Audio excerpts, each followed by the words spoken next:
Hello there, and thanks for joining me again on Dr. Teach Me to Parent. We have a great program for you today as we look into your future life a little bit as a family, but also reflect on the life that you have had as a parent or as an adult.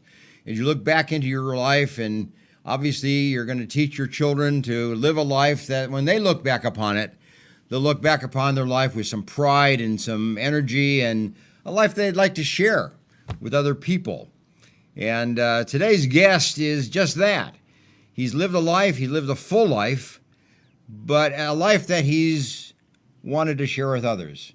And you have shared your life with others in this book, Don't Die. And that's the book that we're going to look at today. Arsen Marsoobian is with us, and he's going to give us a little glimpse of what he meant by the idea of don't die. When I was reading this book, Arsen, it really said to me, don't die, but live. I mean, there's an option. I mean, you can live to die or you can live to live. Exactly. And that's exactly the kind of message that I got from that. But let me give a quote before we start, Arsen, today. And just a little quote that just puts us into perspective of what we're talking about. Live with passion and purpose.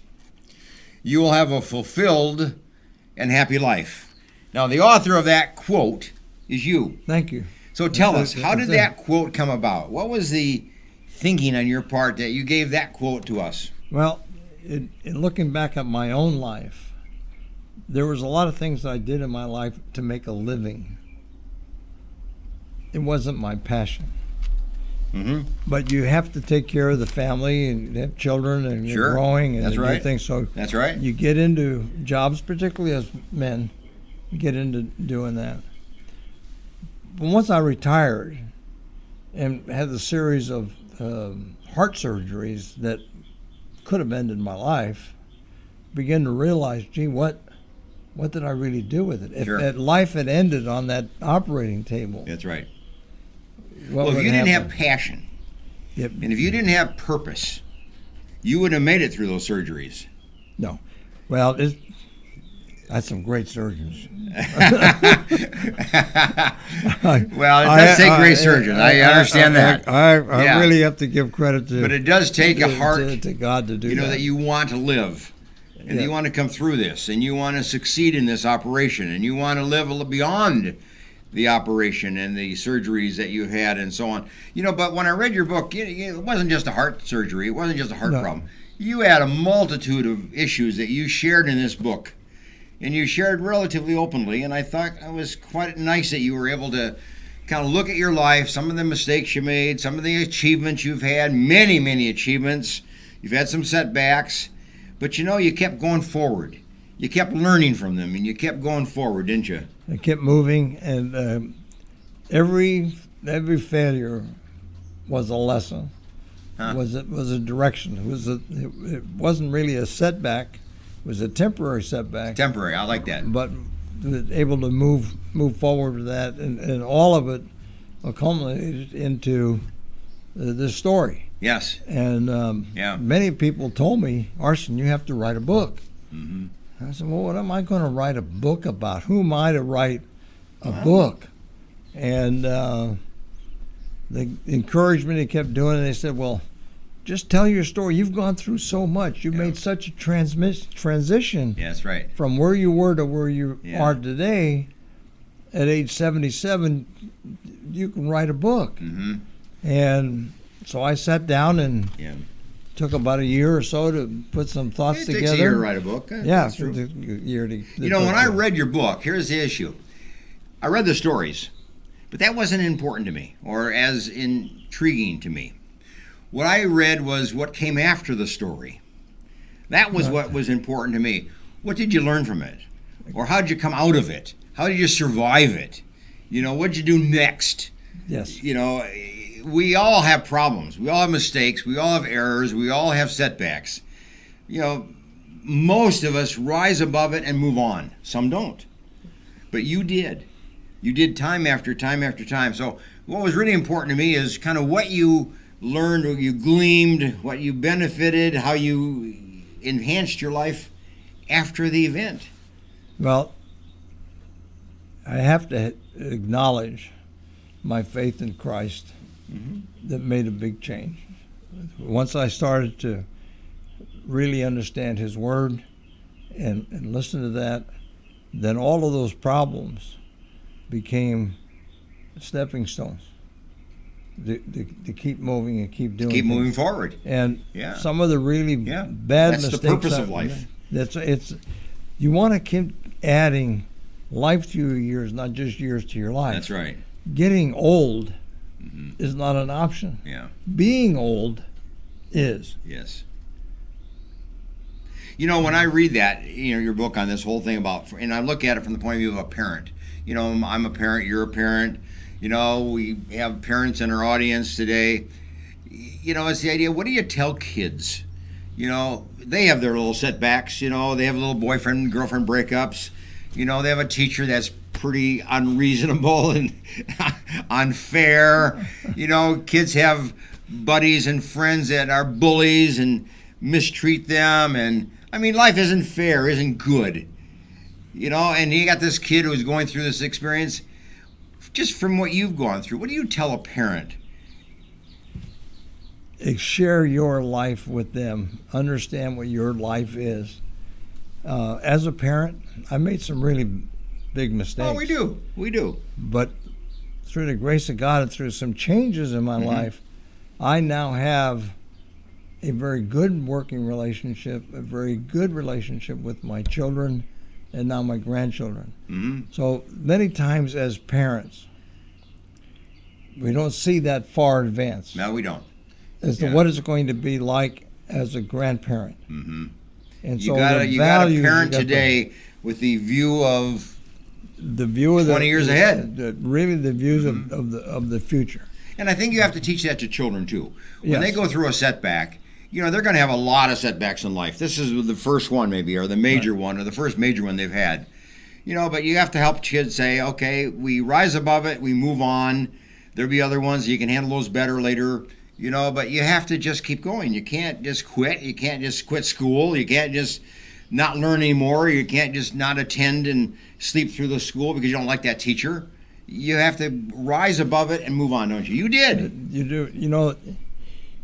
And we see the epidemic that's going on in the country today. Yes. With teen suicides. Yes. Because they feel like that's quitting. They quit. That's quitting. They have to quit because they just can't see on past the mistake that they've made, or something like I was saying, a bully or somebody's pointing out something to them, but they have to keep going. I faced this fortunate with my own grandchildren to see that and sit down and talk to them. Say, God loves you. It's going to be okay. You have a little setback, so things tough.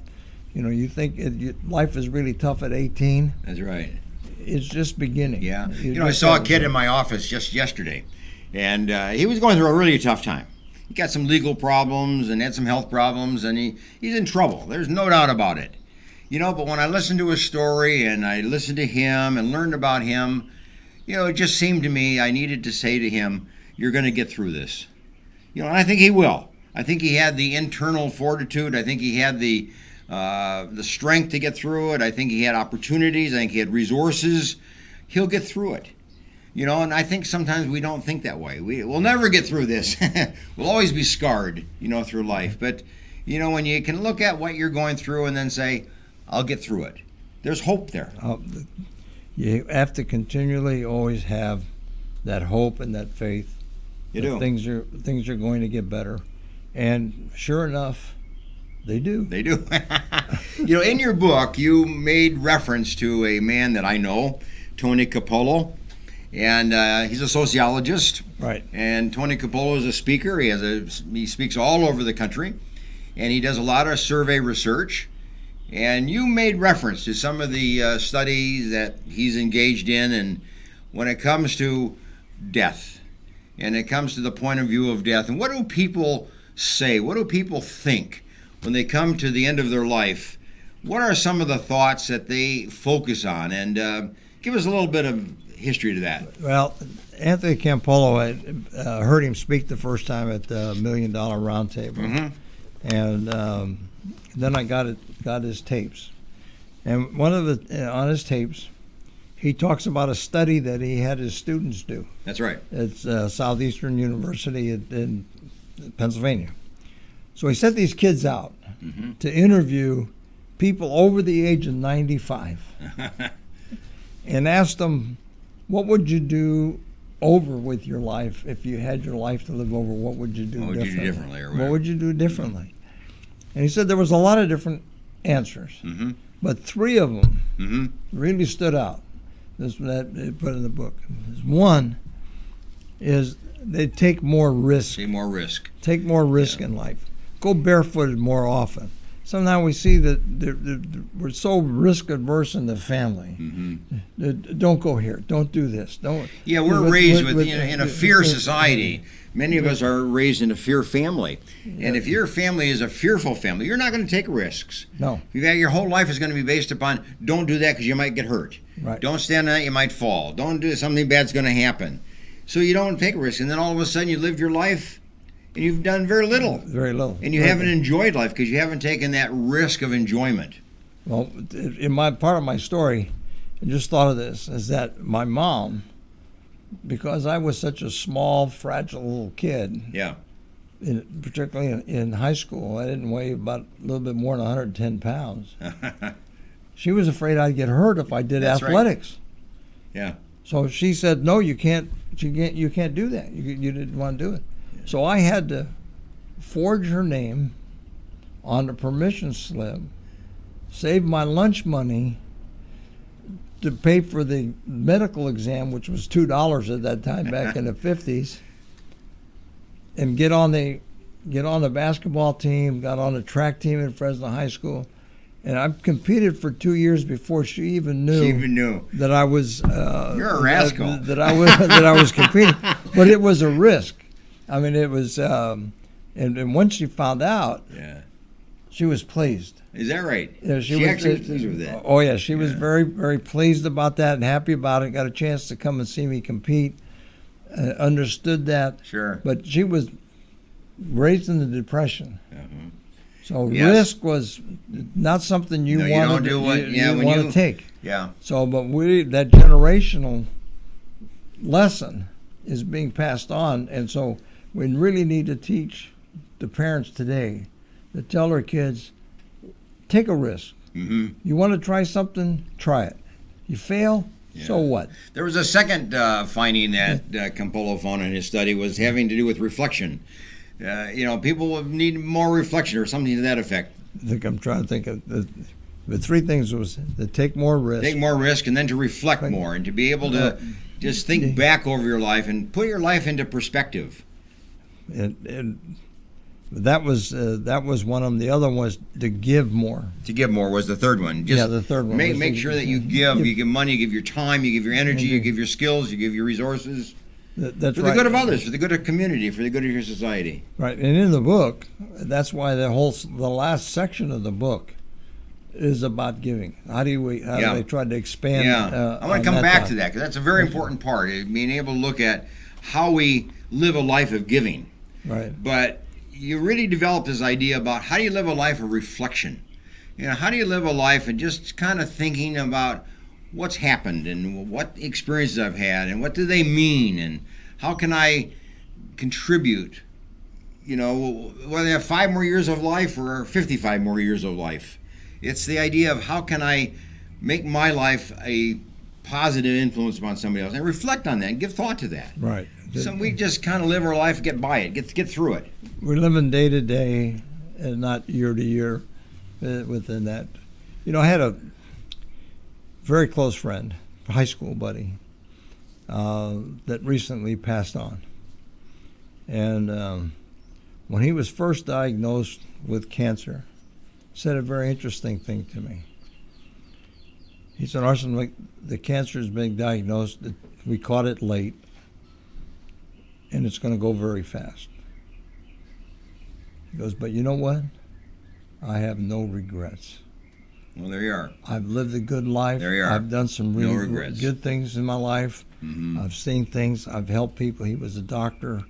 He had done some things. He said, but I'm okay with it because I have no regrets. And I can't tell you how that warmed my heart Yeah. to hear him say that, as opposed to somebody who gets a diagnosis like that and says, I should have done this. I should have told John that I was really All those sorry. things you kind of regret, or feel guilty over or whatever. Right. Yeah, like you missed opportunities in that. Yeah. And he went within 2 weeks. Wow. There was no time. Yeah.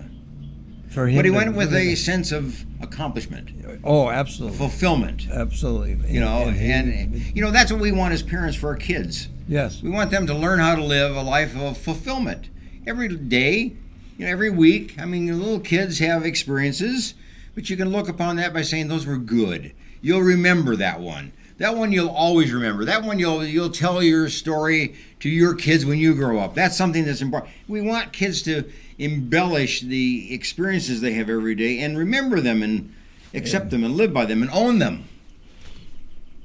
You never get that period of time back. The high school years, No, you don't. the college years. No, you don't. You don't get those back.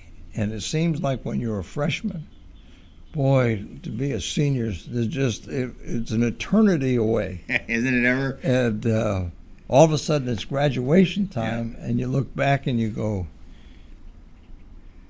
who did I meet?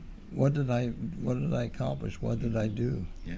Well, and so now, 60 years later, yeah. class reunion, you don't know anybody. Yeah. You don't have that connection. Isn't that amazing? Yeah. Yeah. It's a learning process. We are ongoing learning. We learn at all times. We learn in all ways. We learn throughout our lifetime. And you mentioned that in your book. Your very first part of your book, you really devote to this idea of you learn. And then you remember, and then you share that information, and you grow from it, and you develop from it, and you help other people grow from it and develop. You really developed the book very nicely in that first chapter. We're going to take a break, and I want to come back and just look at you. We had a second section of your book that you talked about the body. Keep your body moving, keep it healthy, keep it strong, because that's going to help you live not only long, but it's going to help you live well. So we're going to talk about that when we come back. So get a cup of coffee, and I'll see you just in a minute.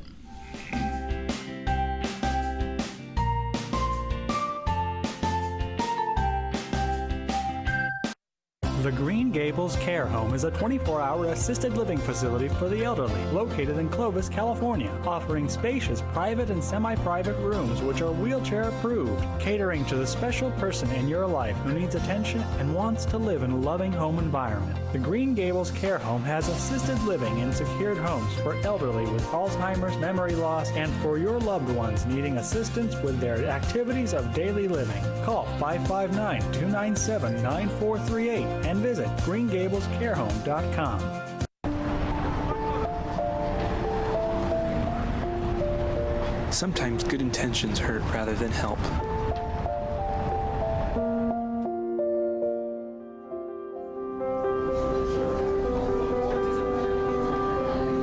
For just $1.76 per meal, the Fresno Rescue Mission offers more than food. We offer hope. Please donate today. Do you need a locksmith? Layman's Lock and Safe Service and Repair is available for you. 559-228-1805. Gained a lot, learned a lot, and got a lot of love. If it weren't for the knowledge that I had gained from the classes at PCC, I probably wouldn't be the mom I am today.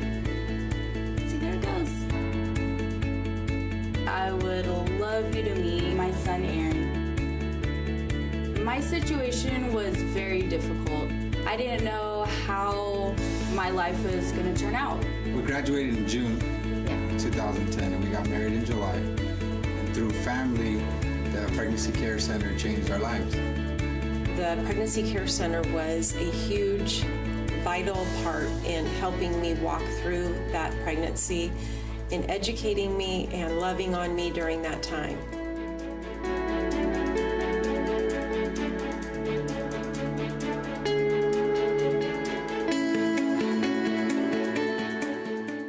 Choosing a Medicare plan can be difficult and frustrating.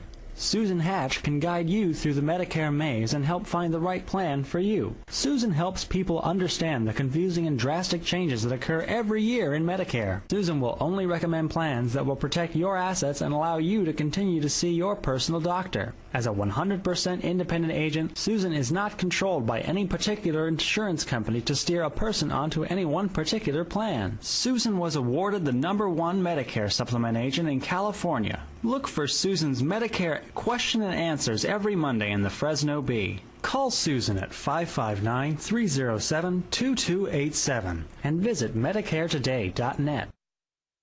CentralValleyTalk.com.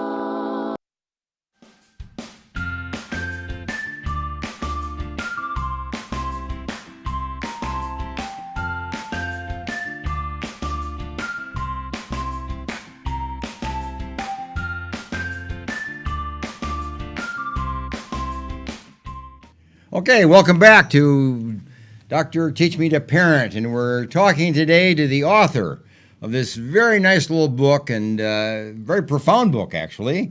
Thank you. Don't Die, which is kind of a funny title in a way, because there's something we don't have control over. We are going to die, Arsen. I guess you know that. That's right. But I think you went on to talk about it's important not to die before you die, but to live That's good. I like your that. life before you die. And I think it's you outline that very nicely, in the book. So we're talking to Mr. Arsen Marsoobian, and he's the author of this book and author of other books as well in life insurance and all kinds of work and businesses that he's been in. And obviously, he's like the rest of us. He's had his setbacks in life. He's had his failures in life. He's had his disappointments in life. But he's had enormous amount of successes and achievements. And it's a mix, isn't it? Sure is. It is a mix. It's life. And that's the way life is. You hope that your successes are a little bit more than your lack of successes, if you will. Right. But that's what we game and we try to do. And as parents, that we try to do to our children is to build that sense of achievement, and that sense of hope, and that sense of forward looking, and get up when you fail and move forward and get beyond it and take on the next challenge, isn't it? Yeah, what's really important is to understand that magic word of success. Yes. And people use that and measure success in a lot of different ways. Oh, we and all so have our that's own. why. Yeah. But it's good to have an important, or it's good to have a realistic definition of success, too. Because if you have an unrealistic definition of success or what you should be as a successful person, you could be very disappointed. And there's the bonus in the book. How did you mention that? The bonus in the book is how to know when your goal is achievable or is it just a dream. Ah, yeah. That's never going to happen. Mm-hmm. So there's the questions in there to follow that will help people get to the point of understanding, is this really a goal that's going to be achievable or is it a dream? And if you come down to the point to say it's just a dream, throw the paper away and get a new goal. In your book, you divided it into 3 sections. We talked about the mind a while ago, and you went on to another section called the body. But you really talked about this idea about a predetermined, worthwhile goal. That's a different idea. I hadn't heard that phrase before, and I think you captured a very interesting concept or various idea for all of us. It's a goal that's predetermined, but it's also worthwhile.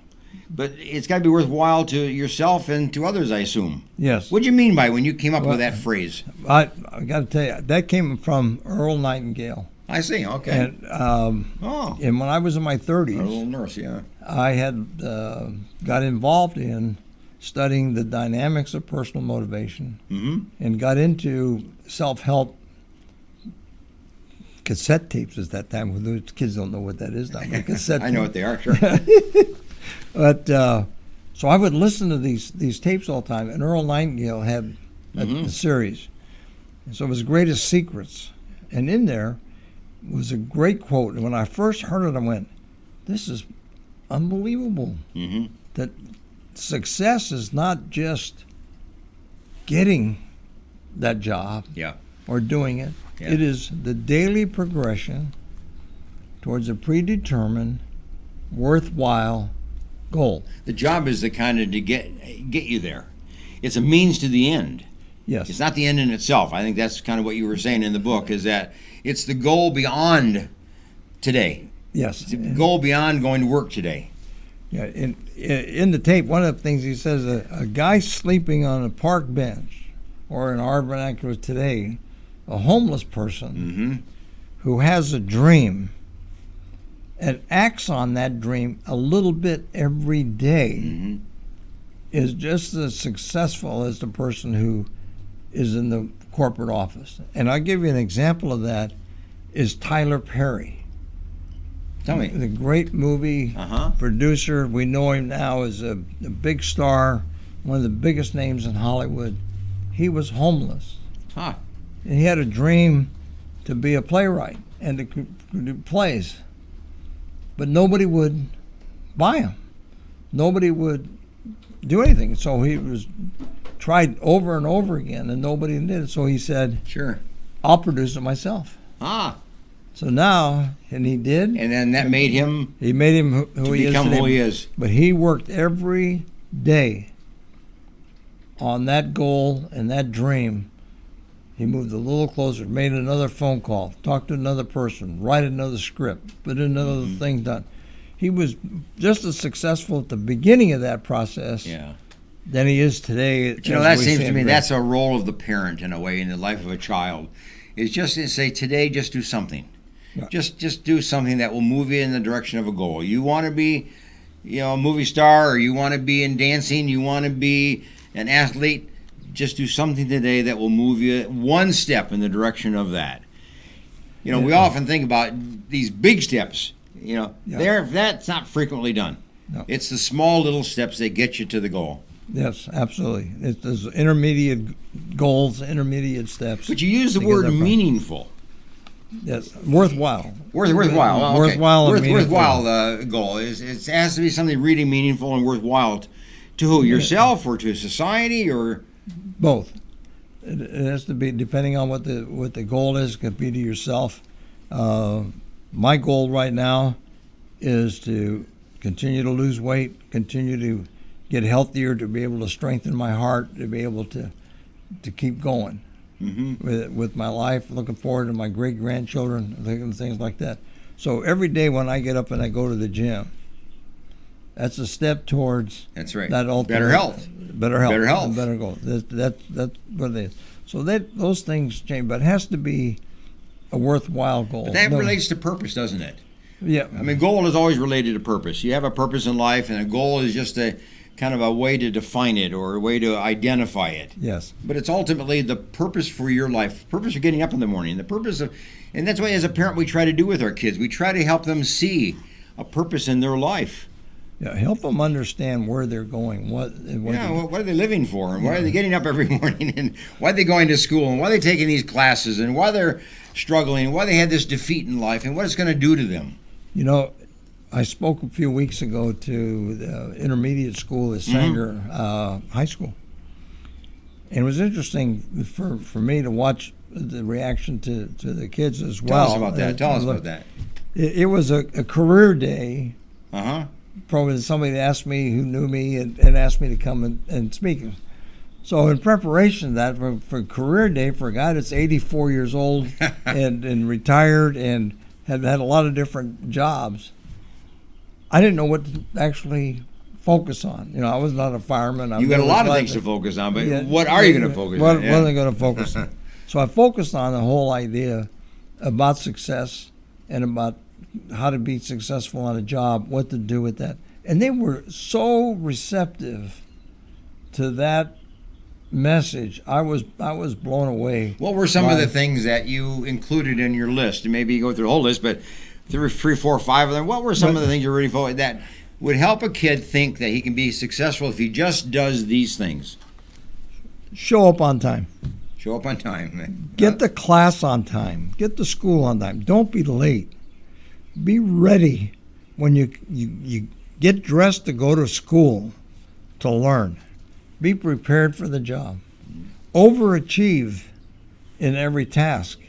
So as a student, you want to do more. If the paper is one paper, maybe you can do 2 papers on it. A little bit more that you want to do. How Just can you stretch make it a life little bit by just adding a little bit more add more to the entire than was room? required? You know, you have a homeroom, you have a class, you have a school. That's your world. How can you make that school better? Can you make that classroom better? How can you make yourself better? How can you make the teacher look better? You know, all of those things is overachieving in that. And so they can learn all of those things in class right now, but they also can take it and should take it to the job with them. But that's the things that we went over. You know, it reminds me of the book, Everything I Learned in Kindergarten. Yes, isn't that great? You know, it's that idea that you learn some basic skills in school. That's why you're going to school. Right. I mean, we think about in terms of math and social studies and so on, but there are some basic skills that are learned in all these subject matters that will get you through life and get you to be successful as you move through life. Well, the other thing with young people and education is that they feel like they have to be there. Yeah. And sometimes we got teachers that feel like they have to be there. But the best combination is, and I've told the kids this, when you're in the classroom, that teacher has a responsibility to teach you. And so if you don't understand what is being presented, raise your hand, ask the question. Don't just leave the classroom confused. Because if you're on the job and the boss says, I want you to go do this, and you go, okay. Sure. And then he leaves and you go, how am I going to do that? Yeah. You're in a world of hurt. You're in a world of hurt. And you can't do that. I talked to a lady in my process. office the other day that lived her life during her younger years not talking. Ooh. I mean, she talked, but she never asked questions. You know, she never really expressed herself, never really expressed her feelings or her ideas or got clarification to her questions. And never really did that. And grew up all of her life and had a world of trouble because she never really expressed herself. So just went along with the influence, went along with the flow, went along with what everybody else did. And that got her into deep, deep trouble. And she's facing some real tough times right now in life. And that could have all been avoided, Arsen, had she just spoken up. She just expressed herself. Yeah, and if you're afraid to ask the teacher, ask your buddies. Somebody. Help. Talk. My confession is that I was really a very bad student in high school. Well, we all had our bad times. I was, there's a lot of these guys getting A's, and my class graduated 19 kids that went to Stanford. And I tell them, I said, I was part of that curve when they used to grade on the curve. I helped you go to Stanford. Yeah, you were at the other end of it. I was the other end of the curve. But when I got out of school and I got a job and I started working for the city, I realized that if I wanted to grow, I needed to have some more administrative skills. Yes. So I went back to school and got a degree in public administration. But I was getting A's and B's because I wanted to be there. I wanted to learn. So now you had a meaningful and valuable and a very important goal that you've decided to achieve. To move from where I was to where I wanted to be, yeah. I needed that degree. Well, you make that point in the book, and you make it probably about 35, 40 pages, actually, about learning being an ongoing process. You know, you learn in a formal way in the classroom, that's true. But you learn informally and just life experiences. But you also take classes. That's purposeful learning, or deliberate learning, if you will, where you actually take a class because you want to learn something, an administrative skill, or you want to learn how to communicate and be more assertive, right? Or you want to learn how to make decisions, or you want to learn how to become less angry, right? So you take classes, to achieve those kind of goals. And you did that. Your whole book, you talk about one class after another that you took. Yeah. That's your example to all of us. That's it. And the other part really is to get off the couch, go do something. Don't be just a spectator sitting in the stands watching other athletes do great and wonderful stuff.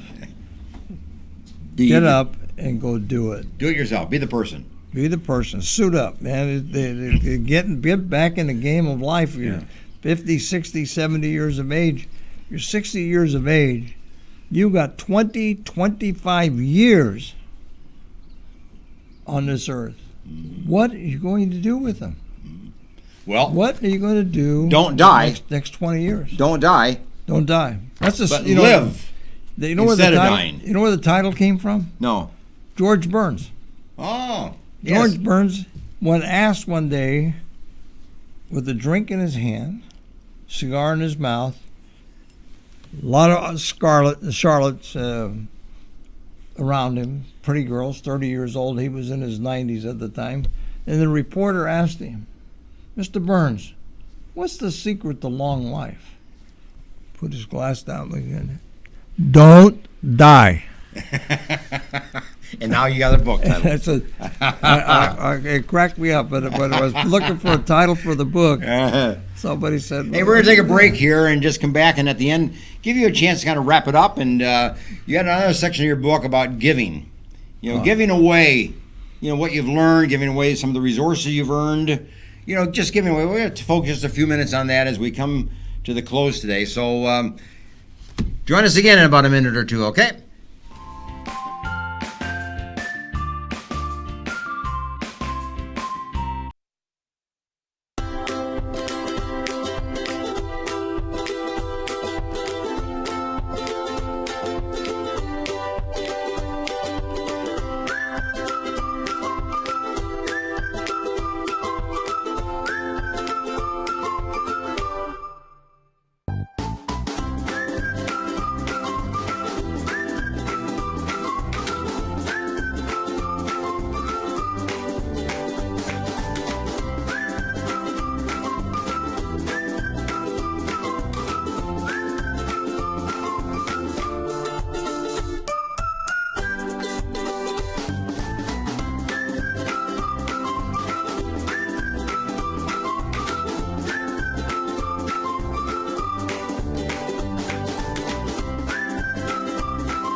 A dentist who has a passion for superior aesthetics and comfort, you need Dr. Christopher Wong with Cedar North Dental. Call 559-432-4948 or visit cedarnorthdental.com. Hey! Try to close the club. Tanya, come here. At Boys and Girls Clubs, it's not just about trying new things. Kitchen in my hometown. It's not about learning the right steps. 4 or making contact. 5, 6, 7, 8. It's not about exploring the future. It's about helping them build it. It's about taking steps to greatness. About making a connection. It's about proving every kid and teen has what it takes. It's about people in our clubs who bring out the greatness in every kid who enters our doors. It's not just about being on stage. It's about walking across it. Great futures start here, and here, and here. Sat7 is a Christian media network that uses uncensored satellite television to broadcast across the Middle East and North Africa, and is also available globally online.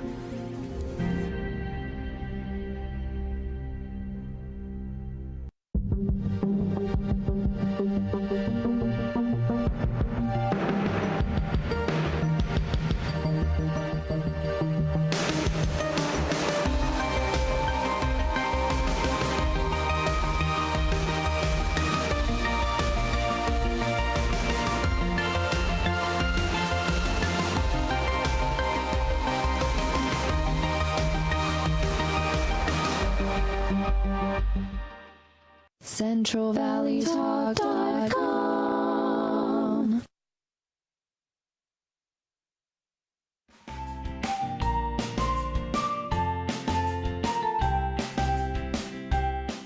Okay, welcome back to Teach Me to Parent. And our topic today is based on this book, Don't Die. George Burns' statement. And we're unfolding the message of this with the author, Arsen Marsoobian. And we are looking at the issue of how do you live your life instead of dying? Or how do you live fully until you die? And in the last section of this book, Arsen, you talk about the importance of giving. You know, giving your life to other people, giving what you know to other people, giving some of your resources, your income to other people, giving life back to the community that you have lived in and have contributed to you. The whole idea about giving, that's a very important thing. You talk about it as a soul activity. Yeah, an activity of the soul. It is, you know, it is more blessed to give than it is to receive. That's from a quote from my favorite book. That's right there. But and it's very true. And the quote I have in the book is, what you give, you get to keep. Mm-hmm. What you keep, you lose. Mm-hmm. And that really was a reference to some athletics. Mm-hmm.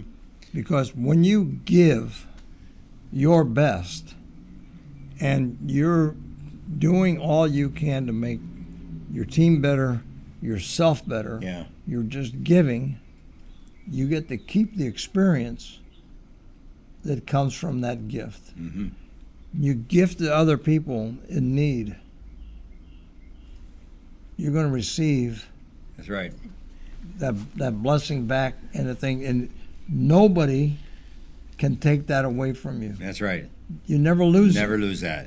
But if I keep what I have and don't share it, I will eventually lose it. That's right. But you know, you talk to a high school class. Yeah. Let me ask you this question then. If you were talking to the parents of those high school kids, how does a parent get a child to give? To not be so selfish, to be giving of time in volunteer work or sharing their allowance with somebody who needs maybe something, or saving some money so that they can give more money at a later date to something that's important. Parents need to teach children the giving behavior pattern. How does a parent do that? How did you do that? Well, the first thing I do in that situation is to listen to what the child is saying. Yes. So if you have a child that says continually, I want, I want, yes, I want. Yes, I hear it. And when you say, no, you can't have that. Why? Why? I mean, we are in such an entitlement mentality now. That's right. It's really difficult. As a parent today, I can really sympathize with parents today that have to deal with the cell phone and all of the social media that the kids are bombarded with is more important about what is about them. I saw a clip on Dr. Phil's show, your field, and there was a young girl on there. The father said that she was so bright, she had a full scholarship to Harvard. Full scholarship, 4 years to Harvard. She didn't want to go. You know what she wanted to do? She wanted to be a dancer. And so she was doing all this different stuff and the rest of it. And so Dr. Phil, the parent, was there going, I didn't know what to do with her. I'm lost. I can't do it. Dr. Phil came, brought her out. He brought out a choreographer that went in there, taught her, went through some classes with her, and brought her back in to show her the reality. And he says, well, would you hire her to be a dancer in your show? And he goes, she's a nice lady. She's a nice kid. But I have 100 of them sitting in the audience with 20 years of experience in dancing that'll never get on a stage. And she'll never get on. And she thinks that if she would just put it on social media, that she's going to be discovered because it was the social media mania.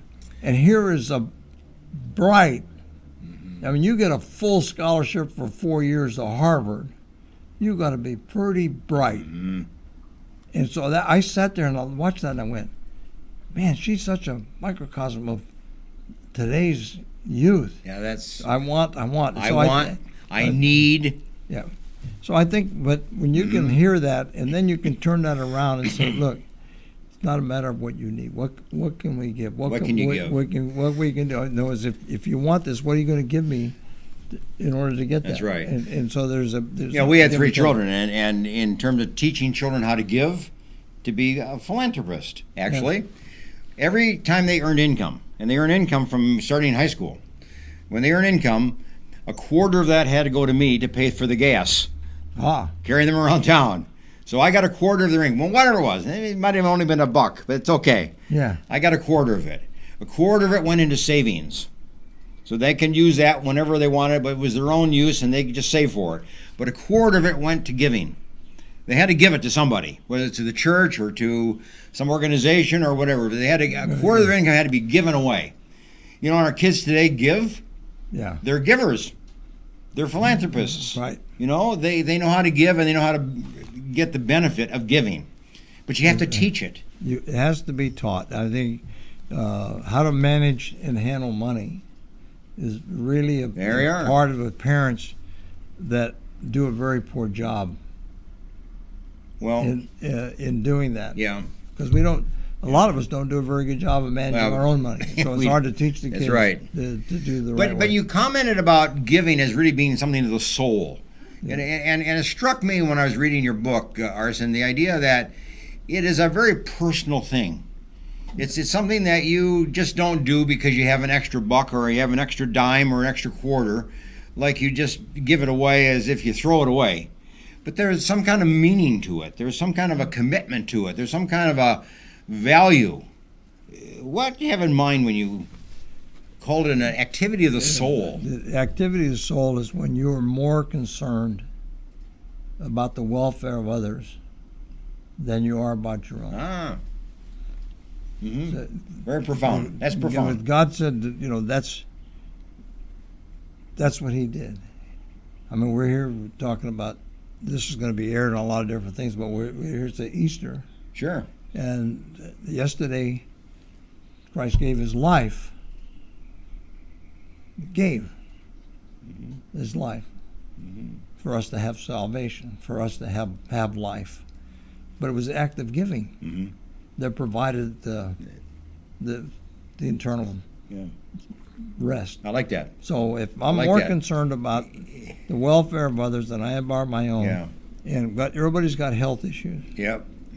To be in the 80s and then worry about when my next doctor appointment is, and then to be able to spend time talking to your friends about who had the best surgery, who had the most difficult time, whose toe hurts the most.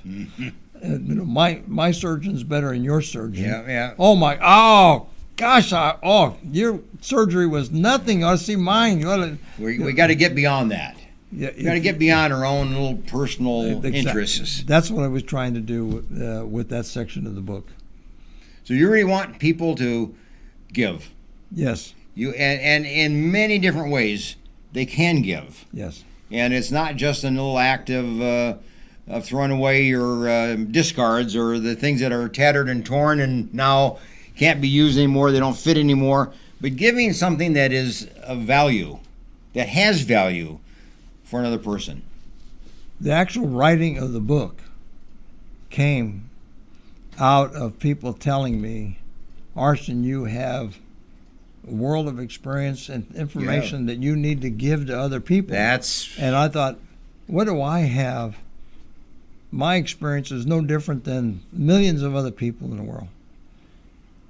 But I gotta tell you now that taking the time to put that book together, to do the research, and to share my life the rewards that have come back Yeah. from the comments from people, particularly people like yourself that said that took the time to read the book and have responded to it, I could never get that. You can't measure that No, you can't. in terms of No, a you bank can't. account or direction.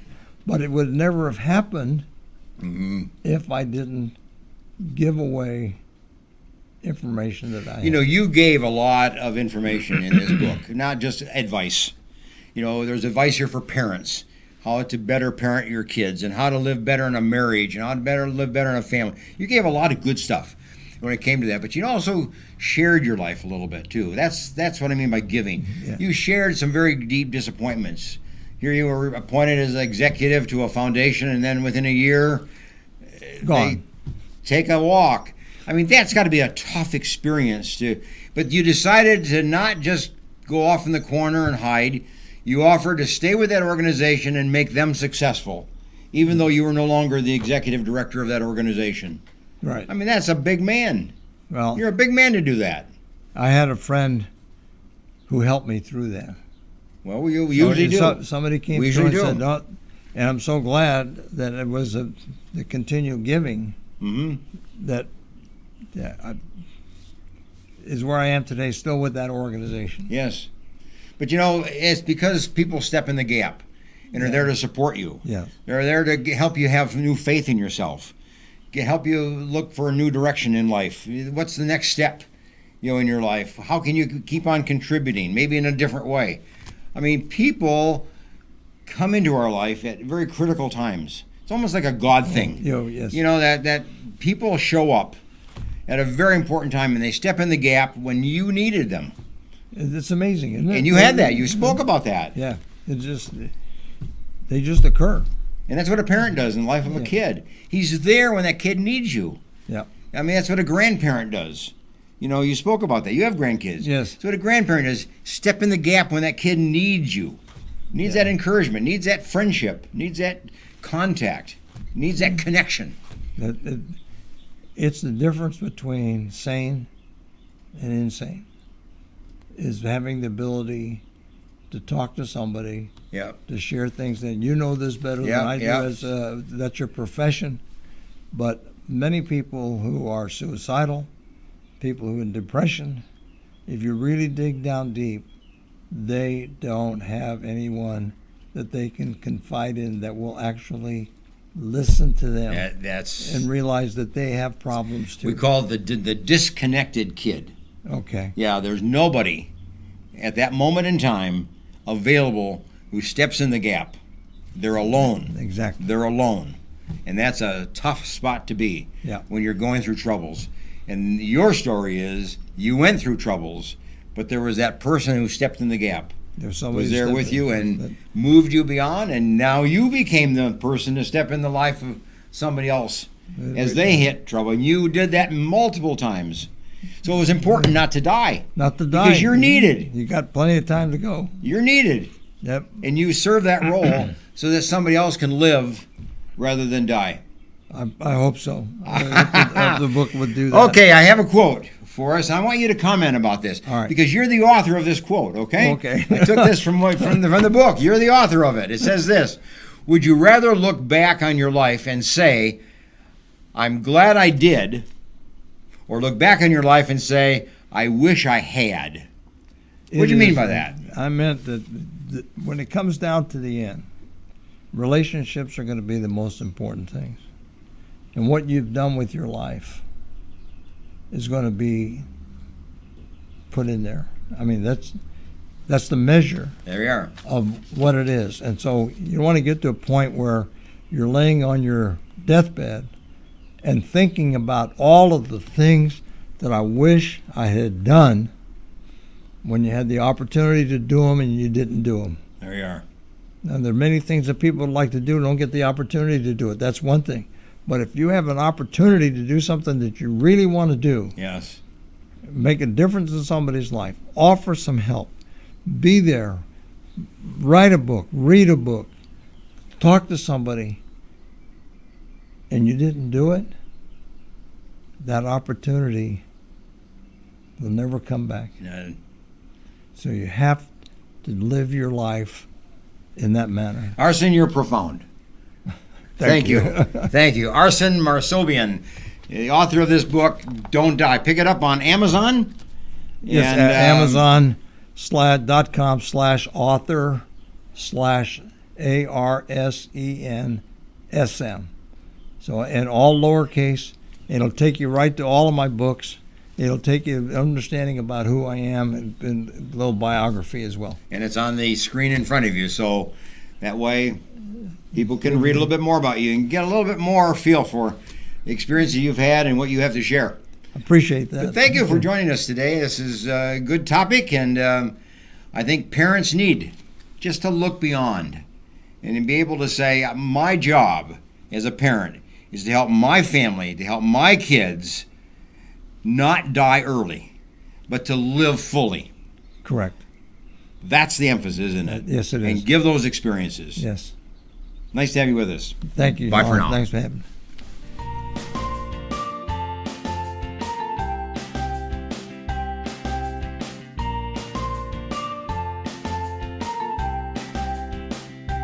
Pompe disease is a progressive, multisystemic, debilitation, and often fatal muscular disease. The United Pompe Foundation was formed to assist those affected by Pompe with the medical costs and other expenses that they may not be able to fully cover through their insurance. Visit UnitedPompe.com to learn more and to make a tax-deductible contribution to the United Pompe Foundation.